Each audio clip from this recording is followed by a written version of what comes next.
ಬಾಳ್ಗೆ ಭೂಮಂಡಲ, ಬಾಳ್ಗೆ ಭೂಮಂಡಲ, ಬಾಳ್ಗೆ ಸಮೃದ್ಧಿಯೊಂದಿಗೆ, ಗುರು ಬಾಳ್ಗೆ, ಗುರು ನಮ್ಮೊಂದಿಗೆ. ಆತ್ಮೀಯ ಸ್ನೇಹಿತರೆ, ದೈವಿಕ ಮಹಾಶಕ್ತಿಯ ಅನುಗ್ರಹ ಹಾಗೂ ದೈವಿಕ ತಂದೆ ಗುರು ಯೋಗಿರಾಜ್ ವೇದಾದ್ರಿ ಮಹರ್ಷಿಯವರ ಕೃಪೆ ಸದಾ ನಮ್ಮೊಂದಿಗೆ ಇರಲಿ. ಇಡೀ ಜಗತ್ತು ಶಾಂತಿ, ಸಮೃದ್ಧಿ, ಸಂತೋಷವನ್ನು ಆನಂದಿಸಲಿ ಎಂದು ಆಶಿಸುತ್ತಾ ಗುರು ವೇದಾದ್ರಿ ಮಹರ್ಷಿಯವರನ್ನು ವಂದಿಸಿ ಈ ಸಂಜೆಯ ಆಧ್ಯಾತ್ಮಿಕ ಅಧಿವೇಶನವನ್ನು ಪ್ರಾರಂಭಿಸೋಣ. ವಿಶ್ವ ಸಮುದಾಯ ಸೇವಾ ಸಂಘ ಕರ್ನಾಟಕ ವಲಯ ಆಯೋಜಿಸಿರುವ ಈ ಆತ್ಮ ಸಂಗಮ ಕಾರ್ಯಕ್ರಮದಲ್ಲಿ ಭಾಗವಹಿಸಲು ಸೇರಿರುವ ಎಲ್ಲ ಯೋಗ ಬಂಧುಗಳನ್ನು ಹೃತ್ಪೂರ್ವಕವಾಗಿ ಸ್ವಾಗತಿಸುತ್ತೇನೆ. ನಮ್ಮ ಈ ದಿನದ ಉಪನ್ಯಾಸಕರಾಗಿ ವಿಶ್ವ ಸಮುದಾಯ ಸೇವಾ ಸಂಘ ಸ್ಕೈ ಉಪ ಪ್ರಾಧ್ಯಾಪಕರಾದ ಪಂಪಾಪತಿ ಸರ್ ಅವರು ನಮ್ಮೊಂದಿಗೆ ಇದ್ದಾರೆ. ಅವರ ಪರಿಚಯ ನೀಡಲು ಇಚ್ಛಿಸುತ್ತೇನೆ. ಇವರು ಬಿಎಸ್ಸಿ ಅಧ್ಯಯನ ಮಾಡಿ diploma in electronic and communication engineering ಮುಗಿಸಿದ್ದಾರೆ. ಇವರು ಭಾರತೀಯ ವಾಯುಸೇನೆಯ ನಿವೃತ್ತ ವಾರಂಟ್ ಅಧಿಕಾರಿಗಳಾಗಿದ್ದಾರೆ. ಇವರು 2014ರಲ್ಲಿ ಸ್ಕೈ ಯೋಗಕ್ಕೆ ಸೇರಿಕೊಂಡರು. ಸ್ಕೈ ಯೋಗ ಶಿಕ್ಷಣಕ್ಕೆ ಸಂಬಂಧಿಸಿದಂತೆ ಮಾನವನ ಮಹತ್ವಕ್ಕಾಗಿ ಯೋಗ ಎಂಬ ವಿಷಯದಲ್ಲಿ ಡಿಪ್ಲೊಮೊ ಮತ್ತು ಅಡ್ವಾನ್ಸ್ ಡಿಪ್ಲೊಮೊ ಪೂರ್ಣಗೊಳಿಸಿದ್ದಾರೆ. ಇವರು ಬ್ಯಾಂಗ್ಳೂರ್ ವಿಶಾಲ ಕರ್ನಾಟಕ ಸ್ಕೈ ಸಂಸ್ಥೆಯ ಆನೇಕಲ್ ಮತ್ತು ಹೊಸೂರ್ ಧ್ಯಾನ ಕೇಂದ್ರಗಳಲ್ಲಿ ಈ ಆಧ್ಯಾತ್ಮಿಕ ವಿದ್ಯೆಯನ್ನು ಜನರಿಗೆ ಕಲಿಸುತ್ತಿದ್ದಾರೆ. ಇವರು 4 ವರ್ಷಗಳಿಂದ ಸ್ಕೈ ಯೋಗದಲ್ಲಿ ತಮ್ಮ ಸೇವೆಯನ್ನು ಸಲ್ಲಿಸುತ್ತಿದ್ದಾರೆ ಮತ್ತು ಇವರ ಅತ್ಯುತ್ತಮ ಸೇವೆಗಾಗಿ ವಿಶ್ವ ಸಮುದಾಯ ಸೇವಾ ಸಂಘ ಸ್ಮಾರ್ಟ್ ನಿರ್ದೇಶನಾಲಯದಿಂದ 2019ರಲ್ಲಿ ಜ್ಞಾನಸಿರಿಯ ಪ್ರಶಸ್ತಿಯನ್ನು ಪಡೆದಿದ್ದಾರೆ.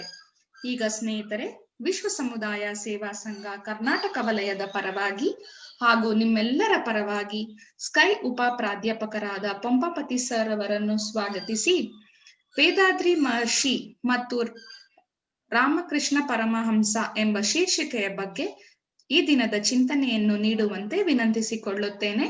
ಬಾಳ್ಗೆ ಸಮೃದ್ಧಿಯೊಂದಿಗೆ ಸರ್. ಬಾಳ್ಗೆ ಸಮೃದ್ಧಿಯೊಂದಿಗೆ ಅಂತ ಬಾಳ್ಗೆ ಭೂಮಂಡಲ, ಬಾಳ್ಗೆ ಭೂಮಂಡಲ, ಬಾಳ್ಗೆ ಸಮೃದ್ಧಿಯೊಂದಿಗೆ, ಗುರು ಬಾಳ್ಗೆ, ಗುರು ನಮ್ಮೊಂದಿಗೆ. ಜನ್ಮದಾತರಿಗೆ ವಂದಿಸಿ ಚಿಂತನೆಯನ್ನು ಆರೋಗ್ಯವನ್ನು ನವೀಕರಿಸಿ ಜೀವ ಶಿಖರಕ್ಕೇರಿಸಿದ ತತ್ವಜ್ಞಾನಿ ಗುರು ವೇದಾದ್ರಿ ಮಹರ್ಷಿಯವರಿಗೆ ವಂದಿಸಿ ಈ ಸದವಕಾಶವನ್ನು ಕಲ್ಪಿಸಿಕೊಟ್ಟಿರುವ ವಿಶ್ವ ಸಮುದಾಯ ಸೇವಾ ಸಂಘ ಕರ್ನಾಟಕ ವಲಯದ ಅಧ್ಯಕ್ಷರಾದಂಥ senior professor doctor Dhanapati sir ಅವರಿಗೂ ಹಾಗೂ ಸ್ಮಾರ್ಟ್ ನಿರ್ದೇಶನಾಲಯದ ಉಪಾಧ್ಯಕ್ಷರಾಗಿರುವ ಸೀನಿಯರ್ ಪ್ರೊಫೆಸರ್ ಡಾಕ್ಟರ್ ವಿಜಯ ಧನಪತಿ ಅವರಿಗೂ ವಂದಿಸಿ ಈ ಅರಿವನ್ನು ತಿಳಿಸಿಕೊಟ್ಟಿರುವಂತ ಎಲ್ಲಾ ಗುರು ಹಿರಿಯರಿಗೂ ನನ್ನ ಹೃತ್ಪೂರ್ವಕ ವಂದನೆಗಳು. ಅದೇ ರೀತಿ ಈ ಕಾರ್ಯಕ್ರಮವನ್ನ ಅಚ್ಚುಕಟ್ಟಾಗಿ ನಿರೂಪಣೆ ಮಾಡುತ್ತಿರುವ ಪಲ್ಲವಿ ಮೇಡಂ, ಸುಗಂಧಿನಿ ಮೇಡಂ ಹಾಗೂ ತೆರೆಮರೆಯಲ್ಲಿ ಕಾರ್ಯನಿರ್ವಹಿಸುತ್ತಿರುವಂತ ಪವಿತ್ರ, ಚೈತ್ರ ಹಾಗೂ ಅವರ ಸಿಬ್ಬಂದಿ ವರ್ಗದವರಿಗೂ ವಂದಿಸಿ ಈ ಆತ್ಮಸಂಗಮ ಕಾರ್ಯಕ್ರಮದಲ್ಲಿ ಆಸಕ್ತಿಯಿಂದ ಭಾಗವಹಿಸುತ್ತಿರುವ ಎಲ್ಲ ಯೋಗ ಬಂಧುಗಳಿಗೂ ನನ್ನ ಆತ್ಮೀಯ ವಂದನೆಗಳು ಹಾಗೂ ಅದೇ ರೀತಿ ಎಲ್ಲರಿಗೂ ಈ ದಿನದ ವಿಜಯದಶಮಿ ಹಬ್ಬದ ಹಾರ್ದಿಕ ಶುಭಾಶಯಗಳು. ಸ್ನೇಹಿತರೆ, ಈ ದಿನದ ಚಿಂತನೆಯ ವಿಷಯ ವೇದಾದ್ರಿ ಮಹರ್ಷಿಗಳು ಹಾಗೂ ಶ್ರೀ ರಾಮಕೃಷ್ಣ ಪರಮಹಂಸರು ಅಂತ. ಈ ಚಿಂತನೆ ಮಾಡಲು ನನಗೆ ದೊರೆತದ್ದು ಒಂದು ಸುವರ್ಣ ಅವಕಾಶ ಅಂತಾನೆ ಹೇಳ್ಬೇಕು. ಯಾಕಂದ್ರೆ ಈ ದಿನ ಅಧರ್ಮದ ಮೇಲೆ ಧರ್ಮವು ವಿಜಯ ಸಾಧಿಸಿದಂತ, ಅಂದ್ರೆ ಅಧರ್ಮವೆಂಬ ರಾವಣನನ್ನ ಧರ್ಮವೆಂಬ ಶ್ರೀರಾಮ ಗೆದ್ದು ವಿಜಯಾಚರಣೆ ಮಾಡಿದಂತ ದಿನ. ಅದೇ ರೀತಿ ಶುಂಭ, ನಿಶುಂಭ, ಚಾಮುಂಡರೆಂಬ ಅಧರ್ಮಿ ರಾಕ್ಷಸರನ್ನ ಚಾಮುಂಡಿ ದುರ್ಗಾ ಮಾತೆಯಾದ ಧರ್ಮವು ಜಯಿಸಿ ಭಕ್ತರನ್ನ ರಕ್ಷಿಸಿದಂತ ದಿನ. ಶ್ರೀ ರಾಮಕೃಷ್ಣ ಪರಮಹಂಸರು ಸಾಕ್ಷಾತ್ಕಾರ ಪಡೆದುಕೊಂಡಂತ ಶ್ರೀ ಕಾಳಿಕಾ ಮಾತೆಯನ್ನ ಪೂಜಿಸಿ ಕೊಂಡಾಡಿದಂತ ದಿನ ಈ ದಿನ. ಆದ್ದರಿಂದ ಸ್ನೇಹಿತರೆ, ಈ ದಿನ ಶ್ರೀ ರಾಮಕೃಷ್ಣಂಸರು ಹಾಗೂ ವೇದಾದ್ರಿ ಮಹರ್ಷಿಗಳು ಈ ಇಬ್ಬರು ಮಹಾಪುರುಷರ ಜನನ, ಬಾಲ್ಯ, ಅವರ ಗುರುಗಳು, ಅವರ ಜೀವನದ ಸಂಘರ್ಷಗಳು ಹಾಗೂ ಅವರ ಆಧ್ಯಾತ್ಮಿಕ ಸಾಧನೆಗಳು, ಅದರಂತೆ ಅವರು ವಿಶ್ವಕ್ಕೆ ಕೊಟ್ಟಿರ್ತಕ್ಕಂಥ ಕೊಡುಗೆಗಳು ಏನೆಂಬುದನ್ನ ಸಂಕ್ಷಿಪ್ತವಾಗಿ ತಿಳಿಯೋಣ. ನಮ್ಮ ಪುಣ್ಯಭೂಮಿ ಭಾರತ ಆಧ್ಯಾತ್ಮಿಕ ಗುರುಗಳ ತವರು ಅಂತ ಹೇಳ್ತಾರೆ. ಇಲ್ಲಿ ಎಷ್ಟೋ ಋಷಿಮುನಿಗಳು, ತತ್ವಜ್ಞಾನಿಗಳು, ಸಾಧು ಸಂತರು, ಮಹಂತರು, ಶರಣರು, ಅವಧೂತರು ಜನಿಸಿ ಇವರೆಲ್ಲರೂ ಇಡೀ ವಿಶ್ವಕ್ಕೆ ಆಧ್ಯಾತ್ಮಿಕದ ಬೀಜವನ್ನು ಬಿತ್ತಿದ್ದಾರೆ. ಮಾನವನ ಜೀವನದ ಉದ್ದೇಶವೇನು? ಸುಖ ಸಂಪತ್ತುಗಳಿದ್ದರೂ ಸಹ ಅತೃಪ್ತಿ ನಮ್ಮನ್ನೇಕೆ ಕಾಡುತ್ತಿದೆ? ಸಮಸ್ಯೆಗಳು ಬಂದಾಗ ಧೃತಿಗೆಟ್ಟು ನಾವು ಕಂಗಾಲಾಗುವುದೇಕೆ? ಭಗವಂತ ಅಥವಾ ದೇವರು ಇದ್ದಾನೆಯೇ? ದೇವರನ್ನು ಕಾಣಬಹುದೇ? ನಾವೇಕೆ ಧಾರ್ಮಿಕರಾಗಬೇಕು? ಇಂತಹ ಇನ್ನೂ ಅನೇಕ ಮೂಲಭೂತ ಪ್ರಶ್ನೆಗಳು ಮಾನವನನ್ನು ಕಾಡುತ್ತಲೇ ಬಂದಿವೆ. ಈ ಪ್ರಶ್ನೆಗಳಿಗೆ ಉತ್ತರವಾಗಿ ಅಂದ್ರೆ ಒನ್ ವರ್ಡ್ ಆನ್ಸರ್ ತರಹ ಅಷ್ಟು ಸುಲಭವಾಗಿ ಕೊಡೋಕ್ಕಾಗೋದಿಲ್ಲ. ಯಾಕಂದ್ರೆ ಅದಕ್ಕೆ ತಕ್ಕಂತ ಮನಸ್ಥಿತಿ ಪಡೆಯಲು ತಕ್ಕಂತಹ ತಳಹದಿ ಬೇಕು, ಅಂದ್ರೆ ಫೌಂಡೇಶನ್ ಬೇಕು. ಅದ ನಂತರವೇ ಆ ತತ್ವದಲ್ಲಿ ಆಳವಾಗಿ ಮುಳುಗಿ ಹರಿತಾಗ ಮಾತ್ರ ಈ ಪ್ರಶ್ನೆಗಳಿಗೆ ಉತ್ತರ ಸಿಗೋದು ಸಾಧ್ಯವಾಗುತ್ತೆ. ಈಗ ರಾಮಕೃಷ್ಣ ಪರಮಹಂಸರ ಜನನ ಹಾಗೂ ಅವರ ಬಾಲ್ಯದ ಜೀವನದ ಬಗ್ಗೆ ತಿಳ್ಕೊಳ್ಳೋಣ. 19ನೇ ಶತಮಾನದಲ್ಲಿ ಪಾಶ್ಚಾತ್ಯರ ಪ್ರಭಾವದಿಂದ ಭಾರತೀಯ ಆಚರಣೆಗಳೆಲ್ಲವೂ ಅರ್ಥಹೀನ ಎಂದು ಖಂಡಿಸಿ ಆಧ್ಯಾತ್ಮಿಕ ನೆಲೆಯನ್ನೇ ಕಳೆದುಕೊಂಡಂತ ಪರಿಸ್ಥಿತಿ ಏರ್ಪಟ್ಟಿತು. ಮುಂದೇನು ಎಂದು ತೋಚದೆ ಅಂಧಾಕಾರ ಕವಿದಿದ್ದ ನಮ್ಮ ಭಾರತ ಆ ದಿನಗಳಲ್ಲಿ ದಿಗಂತದಲ್ಲಿ ಮೂಡಿದಂತ ಆಶಾ ಕಿರಣವೇ ಶ್ರೀ ರಾಮಕೃಷ್ಣ ಪರಮಹಂಸರು. ಅವರು ತಮ್ಮ ಅಸದೃಶ ಅಸಮಾನವಾದ ಜೀವನದಿಂದ ಹಾಗೂ ವಿಸ್ಮಯ ಮೂಡಿಸುವಂತ ಅನುಭವಗಳಿಂದ ಸನಾತನ ಧರ್ಮವನ್ನಷ್ಟೇ ಅಲ್ಲದೆ ಎಲ್ಲಾ ಧರ್ಮಗಳ ಪುನರುಜ್ಜೀವನಕ್ಕೆ ಕಾರಣರಾದರು. ಇವರ ಜನನ ಪಶ್ಚಿಮ ಬಂಗಾಳದ ರಾಜ್ಯದ ಕೋಲ್ಕತ್ತಾ ಹತ್ತಿರದಲ್ಲಿರುವ ಹೂಗ್ಲಿ ಜಿಲ್ಲೆಯ ಕಾಮಾರಪುಕುರ ಎಂಬ ಚಿಕ್ಕ ಹಳ್ಳಿಯಲ್ಲಿ ಆಗುತ್ತೆ. ಇವರು ಒಂದು ಬಡ ಬ್ರಾಹ್ಮಣ ಸಾಂಪ್ರದಾಯಿಕ ಕುಟುಂಬದಲ್ಲಿ ಜನಿಸ್ತಾರೆ. ತಂದೆಯ ಹೆಸರು ಕ್ಷುದಿರಾಮ ಅಂತ ಹಾಗೂ ತಾಯಿಯ ಹೆಸರು ಚಂದ್ರಮಣಿ. ಇವರಿಗೆ 3ನೇ ಗಂಡು ಮಗುವಾಗಿ 1836 ಫೆಬ್ರವರಿ ತಿಂಗಳ 18ನೇ ತಾರೀಕು ಜನಿಸ್ತಾರೆ. ಇವರ ಬಾಲ್ಯದ ಹೆಸರು ಗದಾಧರ ಎಂದಾಗಿರ್ತದೆ. ಪ್ರೀತಿಯಿಂದ ಈ ಮಗುವನ್ನ ಗದಾ ಎಂದು ಕರೆಯುತ್ತಾರೆ. ಗದಾ ಅಂತ. ಗದಾಧರ ಎಂದರೆ ವಿಷ್ಣು ಎಂದು ಅರ್ಥವಾಗುತ್ತದೆ. ವಿಷ್ಣುವಿನ ಸಹಸ್ರನಾಮಗಳಲ್ಲಿ ಇದು ಸಹ ಒಂದಾಗಿದೆ.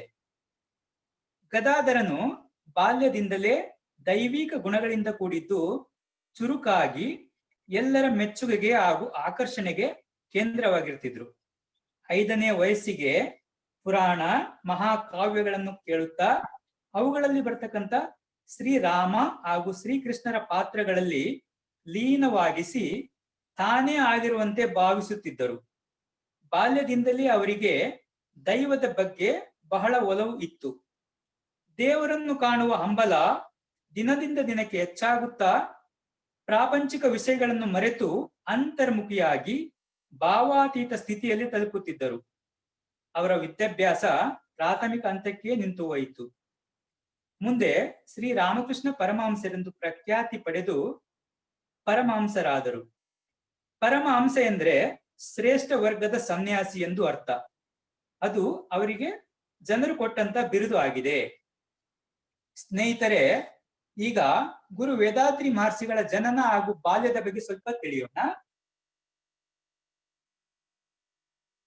ಧರ್ಮದ ಹಾಗೂ ದೇವರ ಹೆಸರಿನಲ್ಲಿ ಮಾನವರಲ್ಲಿ ದ್ವೇಷ, ಹಿಂಸೆ ಹಾಗೂ ಅನೇಕ ರೀತಿಯ ಡಂಬಾಚಾರಗಳು ಹಾಗೂ ಮೂಕ ಪ್ರಾಣಿಗಳ ಬಲಿ ಅಜ್ಞಾನ ತುಂಬಿದ ಜನತೆಗೆ ವಿಶ್ವದ ಭಾವೈಕ್ಯತೆ, ದೇವರ ನಿಜವಾದ ಕಲ್ಪನೆ ಹಾಗೂ ಸತ್ಯ ಜ್ಞಾನವನ್ನ ತಿಳಿಸಿ ವಿಶ್ವ ಶಾಂತಿಗಾಗಿ ದಾರಿದೀಪ ತೋರಿಸಲು ಅವತರಿಸಿದವರೇ ವೇದಾದ್ರಿ ಮಹರ್ಷಿಗಳು. ಅವರೇ ತಿಳಿಸಿರುವಂತೆ ಹೇಳಿದ ಮಾತ್ರಕ್ಕೆ ನಂಬದಿರು, ಸ್ವತಃ ಚಿಂತಿಸಿ ತಿಳಿದುಕೊನಿ ಎಂಬಂತೆ ಅವರ ತತ್ವಗಳನ್ನ ವೈಜ್ಞಾನಿಕವಾಗಿ ವಿಶ್ಲೇಷಿಸಿ ಈಗಿನ ಆಧುನಿಕ ಕಾಲಕ್ಕೆ ತಕ್ಕಂತೆ ಒಪ್ಪುವಂತವಾಗಿವೆ. ನಮಗೆಲ್ಲ ತಿಳಿದಿರುವಂತೆ ವೇದಾದ್ರಿ ಮಹರ್ಷಿಗಳ ಜನನ ತಮಿಳುನಾಡಿನಲ್ಲಿರುವ ಚೆನ್ನೈ ಹತ್ತಿರದ ಗುಡುವಾಂಚೇರಿ ಎಂಬ ಚಿಕ್ಕ ಗ್ರಾಮದಲ್ಲಿ ಒಂದು ಬಡ ನೇಕಾರ ಕುಟುಂಬದಲ್ಲಿ ಆಗುತ್ತೆ. ಅವರ ತಂದೆಯ ಹೆಸರು ವರದಪ್ಪನ್ ಹಾಗೂ ತಾಯಿ ಚಿನ್ನಮ್ಮಾಳ್. ಈ ದಂಪತಿಗಳ 8ನೇ ಮಗುವಾಗಿ 1911ನೇ ಇಸವಿ ಆಗಸ್ಟ್ 14ನೇ ತಾರೀಕು ಜನಿಸಿದರು. ಆಗ ಅವರ ಮನೆಯ ಕಟ್ಟೆಯ ಮೇಲೆ ಕುಳಿತಿರ್ತಕ್ಕಂಥ ಒಬ್ಬ ಸನ್ಯಾಸಿಯೊಬ್ರು ಈ ಮಗುವಿಗೆ ವೇದಾದ್ರಿ ಎಂದು ಹೆಸರಿಡಿ ಎಂದು ಹೇಳಿ ಹೋದರು. ಅದೇ ರೀತಿ ಆ ಮಗುವನ್ನ ವೇದಾದ್ರಿ ಎಂದು ಕರೆಯಲಾಯಿತು. ವೇದಾದ್ರಿ ಅಂದ್ರೆ ವೇದಗಳ ಶಿಖರ ಅಥವಾ ವೇದಗಳ ಸಾರ ಅಂತ ಅರ್ಥ ಆಗುತ್ತೆ. ಮುಂದೆ ಈ ಮಗುವೆ ತಮ್ಮ ಆಧ್ಯಾತ್ಮದ ಉನ್ನತ ಸಾಧನೆಯಿಂದ ತತ್ವಜ್ಞಾನಿ ವೇದಾದ್ರಿ ಮಹರ್ಷಿ ಎಂದು ಪ್ರಖ್ಯಾತಿ ಪಡೆಯಿತರು. ವೇದಾದ್ರಿ ಅವರಿಗೆ ಸಹ ಬಾಲ್ಯದಿಂದಲೇ ದೈವದ ಬಗ್ಗೆ ಒಲವು ಮೂಡಲು ಕಾರಣ ಅವರ ತಾಯಿ ತಂದೆಯರು. ಅವರು ಹೇಳ್ತಿರ್ತಕ್ಕಂಥ ಕವಿತೆಗಳು ಹಾಗೂ ನೀತಿ ಕವಿತೆಗಳಿಂದ ಪ್ರಭಾವಿತರಾದಂತ ವೇದಾದ್ರಿ ಮಹರ್ಷಿಯರು ಬೆಳೆಯುವ ಪೈರು ಮೊಳಕೆಯಲ್ಲೇ ಎಂಬಂತೆ ಆ ಚಿಕ್ಕ ವಯಸ್ಸಿನಲ್ಲಿಯೇ ಅವರಿಗೆ ಕೆಲವು ಪ್ರಶ್ನೆಗಳು ಬಂದವು. ಅವುಗಳು ಏನಂದ್ರೆ, ದೇವರು ಯಾರು, ಎಲ್ಲಿದ್ದಾನೆ, ಹೇಗಿದ್ದಾನೆ, ಅವನನ್ನು ನೋಡಬಹುದೇ, ನೋಡುವುದಾದರೆ ಎಂತು, ಪ್ರಾಣ ಎಂಬುದು ಏನು, ಅದು ಎಲ್ಲಿಂದ ಬಂತು, ಹೇಗೆ ಬಂತು, ಜನನಕ್ಕೆ ಮೊದಲು ಹಾಗೂ ಮರಣದ ನಂತರ ಪ್ರಾಣದ ಸ್ಥಿತಿ ಏನು, ಬಡತನ ಹೇಗೆ ಬರುತ್ತದೆ, ಅದು ಸ್ವಾಭಾವಿಕವೇ ಅಥವಾ ಕೃತಕವೇ, ಬಡತನವನ್ನು ಹೋಗಲಾಡಿಸಿರ್ತಕ್ಕಂಥ ವಿಧಾನ ಯಾವುದು, ಇಂತಹ ಹಲವಾರು ಪ್ರಶ್ನೆಗಳು ಆ ಪುಟ್ಟ ಬಾಲಕ ವೇದಾದ್ರಿ ಅವರಿಗೆ ಕಾಡತೊಡಗಿದವು. ಬಡತನದ ಕಾರಣದಿಂದ ಅವರ ವಿದ್ಯಾಭ್ಯಾಸ ಸಹ 3ನೇ ತರಗತಿಗೆ ನಿಂತು ಹೋಯಿತು. ತಂದೆ ನೀಡಿದ ಉತ್ತೇಜನದಿಂದ ಅರಿವಿನ ಪೂರ್ಣತೆ ಅರಿಯುವ ಆಸೆ ಬಾಲಕ ವೇದಾದ್ರಿ ಮಹರ್ಷಿಯವರಿಗೆ ಸಹಜವಾಗಿಯೇ ಬಂದಿತು. ತಮ್ಮ ಪ್ರಶ್ನೆಗಳಿಗೆ ಉತ್ತರ ಬೇಡಿ ಎಲ್ಲರಂತೆ ಅವರು ಸಹ ದೇವರಿಗೆ ಭಕ್ತಿ ಮಾರ್ಗದಲ್ಲಿ ಸ್ನಾನ ಮಾಡಿಸಿ ಹೂವಿರಿಸಿ ಪೂಜಿಸಿದರು. ಆಗ ಅವರಿಗೆ ಕೇವಲ 8 ವರ್ಷ ವಯಸ್ಸಿರಬಹುದು. ಆದ ನಂತರ ಹಲವು ವರ್ಷಗಳ ನಂತರ ಅವರು ಜ್ಞಾನ ಮಾರ್ಗದಲ್ಲಿ ಅರಿವನ್ನು ಹೆಚ್ಚಿಸಿಕೊಂಡಾಗ ತಾನು ಮಾಡಿದ್ದು ಚಿಕ್ಕ ಬಾಲಕನ ಆಟ ಎಂದು ಅರಿತುಕೊಂಡರು. ವೇದಾದ್ರಿ ಮಹರ್ಷಿಗಳಿಗೆ ಗುರುಗಳಾಗಿ ಬಂದವರಲ್ಲಿ ಮೊದಲನೆಯದಾಗಿ ಎ ಬಾಲಕೃಷ್ಣ ನಾಯ್ಕರ್ ಅಂತ. ಇವರು ತಮ್ಮ ಅನುಭವಗಳಿಂದ ಜ್ಞಾನವನ್ನ ನೀಡಿ ಆಧ್ಯಾತ್ಮಿಕ ಮಾರ್ಗವನ್ನು ತೋರಿಸಿಕೊಡ್ತಾರೆ. ವೇದಾದ್ರಿ ಮಹರ್ಷಿಯವರ 2ನೇ ಗುರುಗಳಾಗಿ ಬಂದವರೇ ವೈದ್ಯ ಭೂಪಿ ಶ್ರೀ ಕೃಷ್ಣರಾವ್ ಅವರು. ಇವರಿಂದ ಆಯುರ್ವೇದ, ಸಿದ್ಧ, ಯುನಾನಿ ಇಂತಹ ಚಿಕಿತ್ಸೆ ಪದ್ಧತಿಗಳನ್ನ ವೇದಾದ್ರಿ ಮಹರ್ಷಿಗಳು ಕಲಿತಾರೆ. ಹಾಗೂ ಅವರಿಂದ ಭ್ರೂಮಧ್ಯದಲ್ಲಿ ಧ್ಯಾನ ವಿಧಾನವನ್ನು ಸಹ ಕಲಿತಾರೆ. ಈ ಧ್ಯಾನದಲ್ಲಿ ಆಳವಾದ ಸಾಧನೆ ಮಾಡಿ ಆ ಕುಂಡಲಿನಿ ಶಕ್ತಿಯನ್ನ ತಾಳಲಾರದೆ ಇದ್ದಾಗ ವೇದಾದ್ರಿಗಳಿಗೆ ದೊರೆತ 3ನೇ ಗುರುಗಳೇ ಶ್ರೀ ಪರಂಜ್ಯೋತಿ ಮಹಾನ್ಗಳು. ಇವರಿಂದ ಶಾಂತಿ ಯೋಗ ಕಲಿತಾರೆ. ಹಾಗೂ ತಮ್ಮ 35ನೇ ವಯಸ್ಸಿಗೆ ಜ್ಞಾನೋದಯ ಪಡೆದು ತಮ್ಮ ಬಾಲ್ಯದ ಎಲ್ಲಾ ಪ್ರಶ್ನೆಗಳಿಗೆ ಉತ್ತರವನ್ನು ಕಂಡುಕೊಳ್ತಾರೆ. ಎಲ್ಲೆಲ್ಲೂ ಎಡಬಿಡದೆ ತುಂಬಿರುವ ಪರಿಶುದ್ಧ ಬಯಲೇ ದೈವ ಅಥವಾ ದೇವರು ಎಂಬ ಸ್ಪಷ್ಟತೆಯನ್ನ ಪಡಿತಾರೆ. ಆ ದೈವವೇ 4 ಸ್ವಭಾವಗಳಾದ ಪೂರ್ಣತ್ವ, ಮಹಾಶಕ್ತಿ, ಮಹಾ ಅರಿವು, ಕಾಲ ಹಾಗೂ 3 ಸಾಮರ್ಥ್ಯಗಳಾಗಿರ್ತಕ್ಕಂಥ ವಿಕಾಸ, ಉತ್ಪರಿವರ್ತನೆ, ತೀಕ್ಷ್ಣ ನ್ಯಾಯ ಇವುಗಳನ್ನು ಹೊಂದಿ ಈ ಮಹಾ ಚೇತನಾ ಮಂಡಲವನ್ನೆಲ್ಲ ತನ್ನಲ್ಲೇ ಅಡಗಿಸಿಕೊಂಡು ಆಧರಿಸಿಕೊಂಡಿದೆ ಎಂಬುದನ್ನ ವೇದಾದ್ರಿ ಮಹರ್ಷಿಗಳು ಗ್ರಹಿಸ್ತಾರೆ. ಆತ್ಮೀಯರೇ, ಈ ತನಕ ವೇದಾದ್ರಿ ಮಹರ್ಷಿಯವರ ಬಾಲ್ಯ ಹಾಗೂ ಗುರುಗಳ ಬಗ್ಗೆ ಸ್ವಲ್ಪ ತಿಳಿಯಿತು. ಈಗ ಶ್ರೀ ರಾಮಕೃಷ್ಣರ ಬಗ್ಗೆ ಸ್ವಲ್ಪ ತಿಳಿಯೋಣ. ಶ್ರೀ ರಾಮಕೃಷ್ಣರಿಗೆ ತಮ್ಮ 7ನೇ ವಯಸ್ಸಿನಲ್ಲೇ ಅವರ ತಂದೆ ಶ್ರುತಿರಾಮರ ಮರಣವಾಗುತ್ತೆ. ಅಣ್ಣಂದಿರು ಅರ್ಚಕ ವೃತ್ತಿಯಿಂದಲೇ ಜೀವನ ನಿರ್ವಹಣೆ ಮಾಡೋದು ಕಷ್ಟವಾಗುತ್ತೆ. ಆಗ ಈ ಜಗತ್ತು ನಶ್ವರ ಎಂಬ ಭಾವನೆ ಅವರಲ್ಲಿ ಮೂಡುತ್ತೆ. ಅಣ್ಣನಿಗೆ ಸಹಾಯಕನಾಗಿ ದೇವಿಯ ಅರ್ಚನೆ ಕಾರ್ಯ ಮಾಡಲಾರಂಭಿಸ್ತಾರೆ. ತದನಂತರ ಪರಿವ್ರಾಜಕ ಸಾಧುಗಳೊಡನೆ ಒಡನಾಟ ಮಾಡ್ತಾರೆ ಹಾಗೂ ಧರ್ಮ ಗ್ರಂಥಗಳ ಬಗ್ಗೆ ಚರ್ಚೆ ನಡೆಸ್ತಾರೆ. ಬ್ರಾಹ್ಮಣ ಸಂಪ್ರದಾಯದಂತೆ ಉಪನಯನವಾದ ನಂತರ ಬ್ರಾಹ್ಮಣರ ಹಿರಿಯ ಮಹಿಳೆಯಿಂದ ಭಿಕ್ಷೆ ಸ್ವೀಕರಿಸಬೇಕು. ಆದರೆ ಶ್ರೀರಾಮಕೃಷ್ಣರು ತಮ್ಮ 9ನೇ ವಯಸ್ಸಿನಲ್ಲಿಯೇ ಸಂಪ್ರದಾಯಗಳ ಎಲ್ಲೆಯನ್ನ ಮೀರಿ ಹೋಗುವಂತ ಧೈರ್ಯವನ್ನ ಮಾಡ್ತಾರೆ. ಒಬ್ಬ ಶೂದ್ರ ಮಹಿಳೆಯಿಂದ ಭಿಕ್ಷೆ ಸ್ವೀಕರಿಸಿ ತಮ್ಮಲ್ಲಿ ಸುಪ್ತವಾಗಿದ್ದ ತಮ್ಮ ಆತ್ಮಶಕ್ತಿಯನ್ನು ತೋರಿಸ್ತಾರೆ. ಜಾತಿ, ಮತ, ಕುಲಗಳ ಭೇದವನ್ನ ತೊಡೆದು ಹಾಕಲು ಪ್ರಯತ್ನಿಸ್ತಾರೆ. ಅದೇ ರೀತಿ ಇನ್ನೊಂದು ಪ್ರಸಂಗ ಶ್ರೀ ರಾಮಕೃಷ್ಣರಿಗೆ ಎದುರಾಗುತ್ತೆ. ರಾಣಿ ರಾಸಮಣಿ ಅನ್ನೋ ಶ್ರೀಮಂತ ಶೂದ್ರ ಮಹಿಳೆ ದಕ್ಷಿಣೇಶ್ವರ ದೇವಾಲಯವನ್ನ ಕಟ್ಟಿಸ್ತಾಳೆ. ಅದರಲ್ಲಿ ಪೂಜಾ ಕೈಂಕರ್ಯಗಳನ್ನ ಮಂಡಿಸೋದಕ್ಕೆ ಇಚ್ಛಿಸ್ತಾಳೆ. ಆಗ ಯಾವ ಬ್ರಾಹ್ಮಣರು ಸಹ ಮುಂದೆ ಬರೋದಿಲ್ಲ.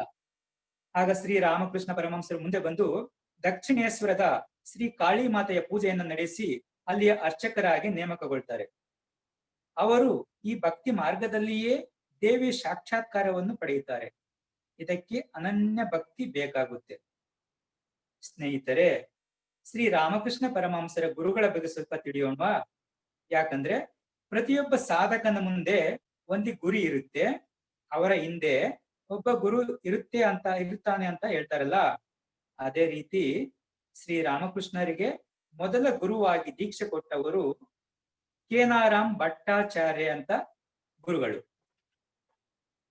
ಗುರು ದೀಕ್ಷೆಯ ನಂತರ ಲೌಕಿಕ ಜನರ ಸಂಪರ್ಕವನ್ನು ಆದಷ್ಟು ದೂರ ಮಾಡ್ತಾರೆ. ರಾತ್ರಿಯ ವೇಳೆಯಲ್ಲಿ ಎಲ್ಲರೂ ನಿದ್ರೆಯಲ್ಲಿರುವಾಗ ಅವರು ಎದ್ದು ಪಕ್ಕದಲ್ಲೇ ಇರ್ತಕ್ಕಂಥ ಕಾಡನ್ನ ಪ್ರವೇಶಿಸಿ ಬೆಳಗಾದ ಮೇಲೆ ಬರುತ್ತಿದ್ದರು.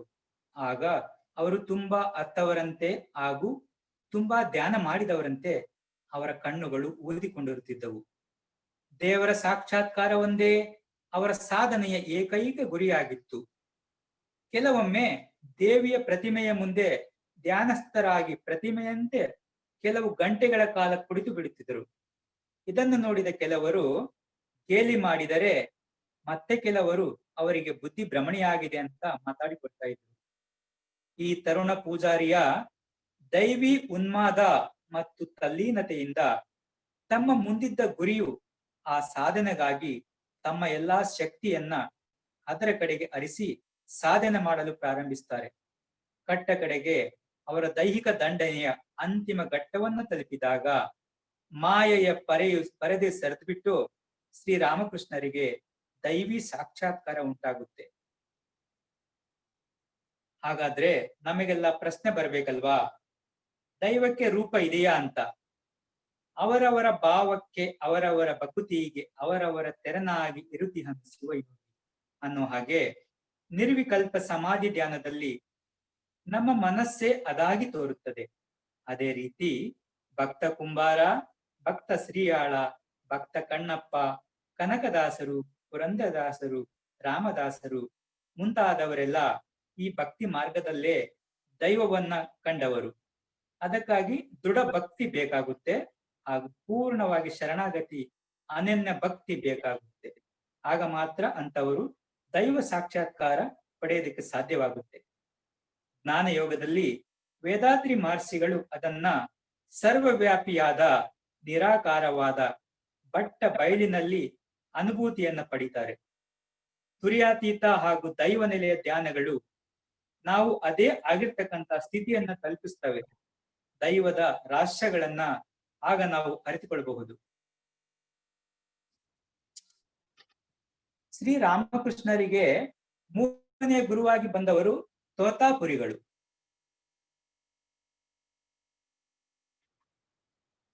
ಇವರು ಪಂಜಾಬಿನಲ್ಲಿ ಜನಿಸಿ ಘೋರ ತಪಸ್ಸನ್ನ ಮಾಡಿ ನಿರ್ವಿಕಲ್ಪ ಸಮಾಧಿಯ ಸಿದ್ಧಿಯನ್ನ ಪಡ್ಕೊಂಡಿರ್ತಾರೆ.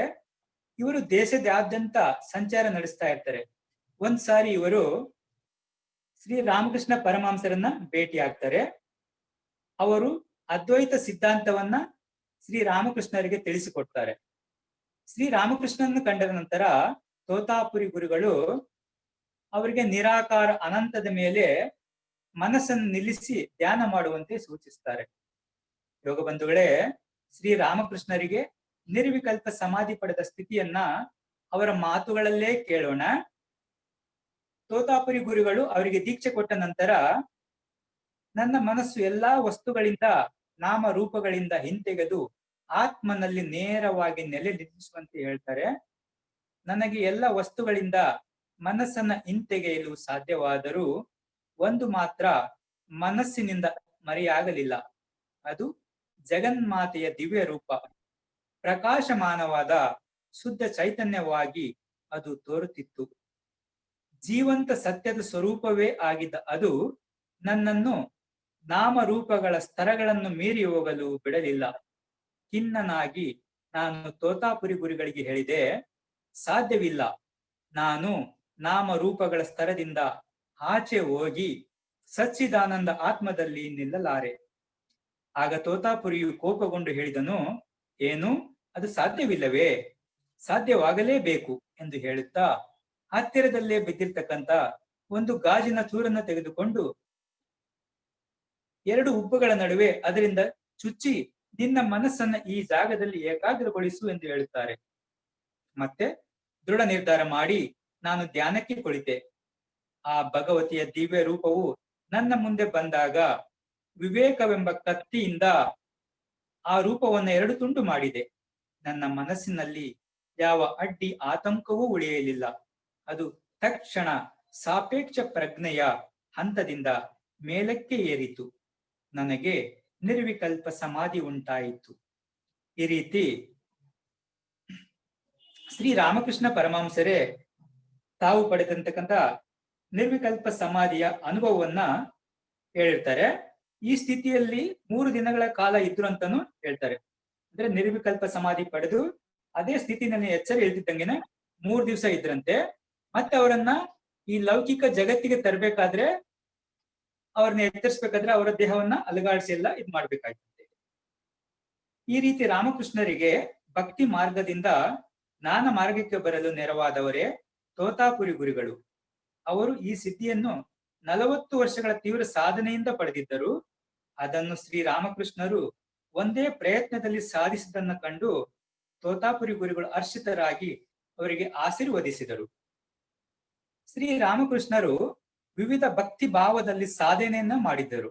ಅಂದ್ರೆ ಭಕ್ತ ಶಾಸ್ತ್ರಗಳಲ್ಲಿ ಹೇಳಿರುವ ಹಾಗೆ ಶಾಂತ ಭಾವ, ದಾಸ್ಯ ಭಾವ, ಸತ್ಯ ಭಾವ, ವಾತ್ಸಲ್ಯ ಭಾವ ಮತ್ತು ಮಧುರ ಭಾವದ ಸಾಧನೆಗಳ ಮೂಲಕ ಸಿದ್ಧಿಯನ್ನ ಪಡೆದುಕೊಂಡಿದ್ದರು. ಸ್ನೇಹಿತರೆ, ಈಗ ಶ್ರೀ ರಾಮಕೃಷ್ಣ ಪರಮಹಂಸರ ವೃತ್ತಿ ಜೀವನ ಹಾಗೂ ವೈವಾಹಿಕ ಜೀವನದ ಬಗ್ಗೆ ಸ್ವಲ್ಪ ತಿಳಿಯೋಣ. ಶ್ರೀ ರಾಮಕೃಷ್ಣ ಪರಮಹಂಸರು ತಮ್ಮ ವೃತ್ತಿ ಧರ್ಮವಾದ ಅರ್ಚಕರ ವೃತ್ತಿಯಿಂದ ದಕ್ಷಿಣೇಶ್ವರದ ಕಾಳಿ ದೇವಸ್ಥಾನದಲ್ಲಿ ಆರಾಧನೆ ಮಾಡ್ತಾ ಇದ್ರು. ಅವರನ್ನು ಲೌಕಿಕ ಜೀವನಕ್ಕೆ ತರಲು ಅವರ ತಾಯಿ ಚಂದ್ರಮಣಿ ದೇವಿಯವರು ಶ್ರೀ ರಾಮಕೃಷ್ಣರಿಗೆ ವಿವಾಹ ಮಾಡಲು ನಿಶ್ಚಯಿಸುತ್ತಾರೆ. ಹೀಗೆ ವಧುವನ್ನು ಹುಡುಕುತ್ತಿರುವಾಗ, ಎಲ್ಲೂ ಸರಿ ಹೊಂದದೆ ಇರುವಾಗ, ಆಗ ಶ್ರೀ ರಾಮಕೃಷ್ಣರೇ ಅವರ ತಾಯಿಗೆ ಹೇಳ್ತಾರೆ, ಎಲ್ಲಾ ಕಡೆ ಏಕೆ ಹುಡುಕುತ್ತೀರಿ? ಜಯರಾಮ ಚಾಟಿ ಎಂಬ ಊರಲ್ಲಿ ವಾಸವಾಗಿರ್ತಕ್ಕಂಥ ರಾಮಚಂದ್ರ ಮುಖೋಪಾಧ್ಯಾಯರ ಮಗಳಾದ ಶಾರದಾಮಣಿ ಎಂಬುವರು ನನಗಾಗಿಯೇ ಹುಟ್ಟಿದ್ದಾರೆ, ಅವರಲ್ಲಿ ಹೋಗಿ ವಿಚಾರಿಸಿ ಅಂತ ಹೇಳ್ತಾರೆ. ಅದೇ ಪ್ರಕಾರ ಅವರ ತಾಯಿಯವರು ಅಲ್ಲಿಗೆ ಹೋಗಿ ವಿಚಾರಿಸಿದಾಗ ಅಲ್ಲಿ ಶಾರದಾ ದೇವಿ ಇರೋದು ಗೊತ್ತಾಗುತ್ತೆ. ಆಗ ಅವರೊಂದಿಗೆ ವಿವಾಹನ ನೆರವೇರಿಸಿ ಅವರಿಗೆ ಮದುವೆ ಮಾಡ್ತಾರೆ.